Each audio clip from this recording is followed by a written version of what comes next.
What's going on, everybody? Kalipas Tech here, coming back at you with another video. In this video, we're going to be doing a quick comparison between the Motorola Moto G Play 2023 and the BLU 3. Now, as always, if you do end up wanting to learn more about either phone individually, definitely check out the description, where I will be linking to several other videos about them, as well as some information about pricing, availability, and some of my favorite smartphone accessories. But with that being said, let's get into it. So with the Moto G Play 2023, we're getting a 6.5-inch 90Hz IPS LCD display with a 720p resolution, a PPI of 270, and a 20:9 aspect ratio. With the BLU 3, we're getting a 6-inch IPS LCD display with a 720p resolution as well, a PPI of 268, and an 18:9 aspect ratio. So in general, as you can clearly see here, the Moto G Play is a bit larger. So if you're going to be on your phone a bit more doing stuff like web browsing, scrolling through social media, or maybe watching the occasional video every now and then, for that kind of use, with the Moto G Play having a larger display, you will probably get a better experience overall. And in addition to this, with a 20:9 aspect ratio versus again 18:9 with the BLU 3, the Moto G Play also has a noticeably taller and more narrow form factor, and this is definitely going to help when you're doing stuff like scrolling. And then if you're watching a video in landscape mode, for example, with a form factor like this, you are going to get a more immersive experience. And in addition to this, with a 90Hz refresh rate versus a standard 60Hz display with the BLU 3, the movement on the screen with the Moto G Play is going to be a little bit faster and smoother, making the phone feel a bit more premium to use. That being said though, despite the Moto G Play having a clearly better display, I feel like the BLU 3 for what it is doesn't really have a bad display either. I mean, at 6 inches, sure, it's not really that large of a display, at least by today's standards, but it still is decent. And despite only having a 720p resolution and definitely not the best image quality ever, things still do look at least okay. So if you're using your phone a little bit more lightly, maybe you're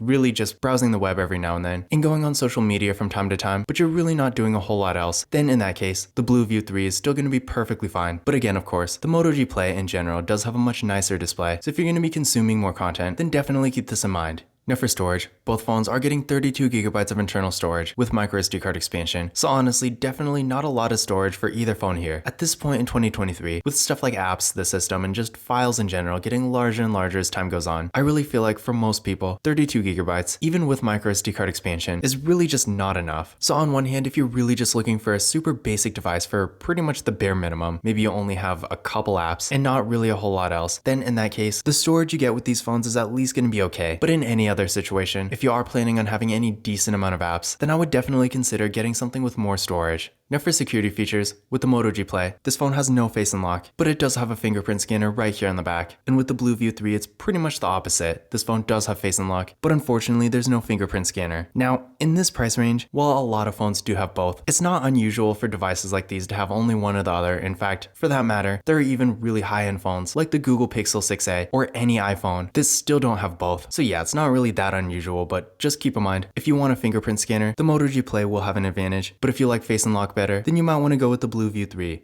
Now taking a look at the camera setups here, with the Moto G Play, up front we got a real nice looking hole punch design for the front facing camera. This camera is 5 megapixels. Then on the back, we got a triple camera setup with a 16 megapixel main camera, a 2 megapixel macro camera, and a 2 megapixel depth sensing camera. To give you an idea of what it can do, here's some pictures taken with the Moto G Play. And for what it is, sure, they're not the best pictures ever, but I do think for most situations, they will be good enough. If you're doing like a couple Instagram posts here and there, sending pictures to friends and family and stuff like that, sure, on one hand, if you spend more money, you will get a better camera. That's just how it works. But in general, I feel like for the average user, you don't really need to spend $1,000 on a flagship phone just to get decent photos, because with this phone, again, for the more casual camera user, if you're not taking a ton of pictures, but every now and then you do want to get a nice photo or two, in that kind of situation, I do think the camera we're getting here is going to be perfectly fine. And it's also nice that while unfortunately this phone doesn't have an ultra-wide camera, at least we do get a macro camera here, so definitely a good feature to have. Now with the BLU 3, for the front-facing camera, it's right here on the bezel. This camera is 8 megapixels. Then on the back, we got a single camera, and this camera is 13 megapixels. So when it comes to actual features here, definitely not quite as good as the Moto G Play, because with the BLU 3, as you can see, not only are we not getting an ultra-wide camera, we're also not getting a macro camera either. So if features are a bit more important to you, I would definitely go with the Moto G Play. But when it comes to photo quality, I do think the camera we're getting here is actually surprisingly decent. To give you an idea of what it can do, here's some pictures taken with the BLU 3, and although I personally don't think it's quite as good as the Moto G Play, again, I do think the photo quality is actually surprisingly decent. decent. So again, if you do like taking the occasional nice photo every now and then, but you're really not using your camera like crazy or anything, then I do think this phone will get the job done. But in general, between the two, I do still think the camera setup with the Moto G Play is significantly better. So if taking photos in general is a bit more important to you, then I would definitely go with the Moto G Play. But just keep in mind, if you're really not using your camera that much, but you still want to get an acceptable photo for something like Instagram, for example, then while not being the best out there, the BLU 3 will still get the job done. Now, when it comes to RAM and processor, with the Moto G Play, we're getting 3GB of RAM with the MediaTek Helio G37 processor. With the BLU 3, this phone also has 3GB of RAM with the MediaTek Helio P22. Now, I will say, when it comes to performance, neither of these phones is very fast, which is pretty much to be expected because after all, they are some of the lowest end devices each manufacturer makes. But that being said, with the BLU 3, this phone is actually a bit faster than I expected. Now, don't get me wrong, it's definitely still not a fast phone by any means. And if you're really going to be on your device a lot doing stuff like mobile gaming and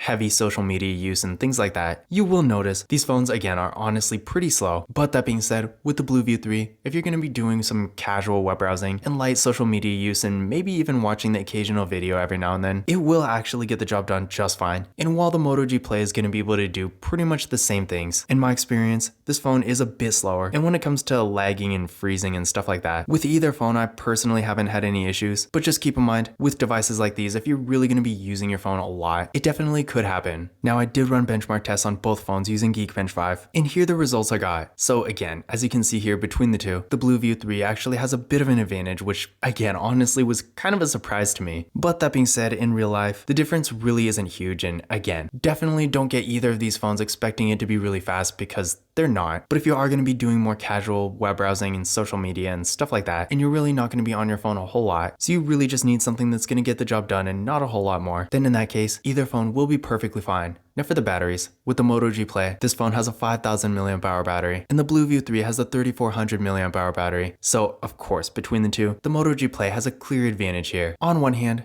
the battery life we get with the BLU 3 isn't exactly terrible, but keep in mind, if you're going to be using this phone a lot, it's probably not going to last all day. And I can tell you from experience, the charging speeds really aren't great either. So in general, if you do care about the battery life, I would personally just go with the Moto G Play because this phone has such a huge advantage. And keep in mind, with the 5000 mAh battery, for most people, this phone is not only going to last all day, but most likely for a couple days. So yeah, if battery life is important to you, definitely go with the Moto G Play. But one other thing I do want to point out here is that with the BLU 3, the battery on this phone is actually removable, which even in entry-level phones like this is not exactly something you see every day. So in case you're wondering, to take the battery out, what you're going to do is pull this tab right here. So like this.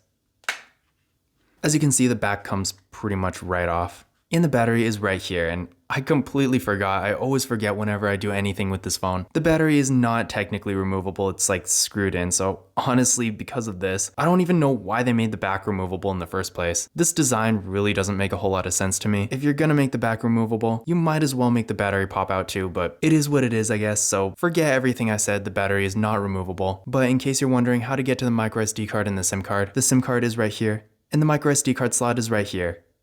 Now, when it comes to software, with the Moto G Play, this phone does have Android 12, and with the BLU 3, this phone unfortunately only has Android 11. And in addition to this, with the Moto G Play, just knowing a phone that seems like it's technically its predecessor, the Moto G Pure, that phone did go from Android 11 to Android 12. So I'm kind of guessing this phone is eventually going to get Android 13. Maybe not for a little while, but I feel like eventually it will get it. Whereas with the BLU 3, I don't think I've ever seen any Blue phone in any price range actually get a major update. So if you do get this phone, I would count on pretty much just staying with Android 11 for the time you have it. And at this point in 2023, since we are on Android 13, this is definitely too bad because although a lot of phones at this point still have Android 12, so it's not really that big a deal, Android 11 is a different story. At this point, the software is definitely getting more and more outdated. So just keep in mind, while things still do run decently well on the BLU 3, if you do get this phone, you will have to be okay with having an older version of Android because I seriously doubt this phone is actually going to get any updates. That being said, again, with the Moto G Play, I really don't know for sure if this phone actually will end up getting Android 13, but even having Android 12 at this point is at least okay. So if you do want something at least decently newer, then the Moto G Play will have an advantage. In addition to this, unfortunately, neither phone has NFC, which is